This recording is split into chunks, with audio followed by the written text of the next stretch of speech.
এত সুন্দর একটা কালারফুল তরকারি যদি খাওয়ার সময় বা লাঞ্চের সময় পাওয়া হয়, তাহলে আর কি লাগে বলেন তো? দেখতে কত সুন্দর লাগছে না? এই রেসিপিটি আমি আজকে আপনাদের সামনে শেয়ার করব। আসসালামু আলাইকুম, সবাই কেমন আছেন? আশা করি সবাই অনেক অনেক ভালো আছেন। চলুন আমি মূল রেসিপিতে চলে যাচ্ছি এবং বলে দিচ্ছি আমি আজকে কি রান্না করেছি। তো প্যানে আমি অ্যাজ ইউজুয়াল তেল গরম করে আমি এখানে দিয়ে দিলাম মাছ। আমি কই মাছের একটা প্রিপারেশন দেখাবো আপনাদের সাথে। তো কই মাছটা কিন্তু আমি প্রথমে প্যানটা ভালো করে হিট করে তেলটাকে গরম করে আমি এখানে দিয়ে দিয়েছি কই মাছগুলো।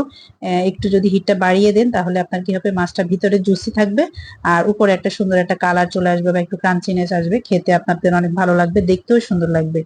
তো মাছগুলো আমি দেখতে পাচ্ছেন আমি কিন্তু এটাকে মাছগুলোকে উল্টে পাল্টে ভাজি করে নিচ্ছি।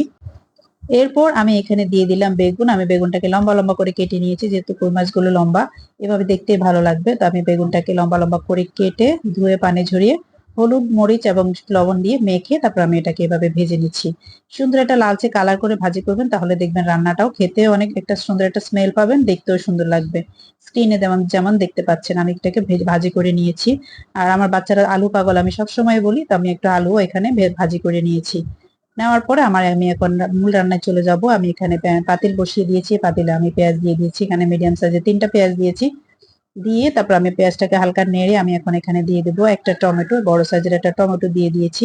এখানে সুন্দর একটা কালার আসবে। আর টমেটোর উপর দিয়ে আমি একটু লবণ দিয়ে দিই, লবণ দিয়ে দিলে টমেটোটা তাড়াতাড়ি গলে যায়। এরপর আমি দিয়ে দিয়েছি এখানে 2 চা চামচ রসুন বাটা। রসুন বাটার মধ্যে আমার একটু হালকা আদা থাকে। আর দিয়ে দিয়েছি পরিমাণ মতো হলুদ মরিচ এবং ধনে গুঁড়ো। দিয়ে তারপর আমি এটাকে একদম নেড়ে নিচ্ছি, সুন্দর করে কষিয়ে নিচ্ছি, যাকে বলে তরকারি আমরা সবাই জানি তরকারি যত মশলা যত কষাবেন তরকারি কিন্তু ততটা টেস্টি হবে। আমি কিছুক্ষণ ভুনা করার পরে একটু পানি দিয়েছি, পানি দিয়েও আবার এটাকে দেখতে পাচ্ছেন একদম ভালোভাবে কষিয়ে বা জাল করে একটু এটাকে আবার শুকিয়ে নিয়েছি, শুকিয়ে একদম সুন্দর একটা কালার চলে এসেছে দেখতে পাচ্ছেন। এখন আমি এখানে দিয়ে দিলাম আমার ভাজি করে রাখা বেগুন এবং আলুর যে ভাজি করে রেখেছিলাম ওটা। আর খুব বেশি নাড়াচাড়া করা লাগবে না, কারণ বেগুন আমরা সবাই জানি বেগুন ভাজি করলে এটা সিদ্ধ হয়ে যায়, বেগুন খুব সফট একটা সবজি। আর আলুটা আমি যেহেতু পাতলা করে কেটেছি, আলুটা আমার অনেকটা সিদ্ধ হয়ে গিয়েছে। আর বাকিটা এখানে হয়ে যাবে। আমি সাথে সাথে কিন্তু পানি বেগুনটা দিয়ে কিন্তু আমি এখানে গরম পানি দিয়ে দিয়েছি।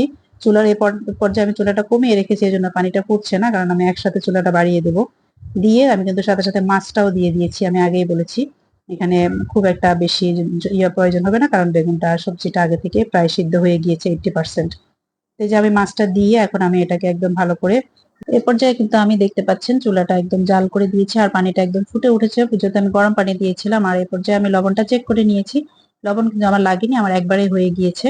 আর আমি এখানে দিয়ে দিয়েছি কাঁচামরিচ। আমার যেহেতু ধনেপাতা ছিল না বাসায়, এ পর্যায়ে আপনারা থাকলে ধনেপাতাও দিয়ে দিবেন, দিয়ে আপনারা রান্না করে নেবেন। আর দেখতে পাচ্ছেন আমার এটা হলো আমার সবজি রান্নার ফাইনাল লুক। ভালো লাগলে অবশ্যই শেয়ার করে অন্যদের দেখার সুযোগ করে দিবেন।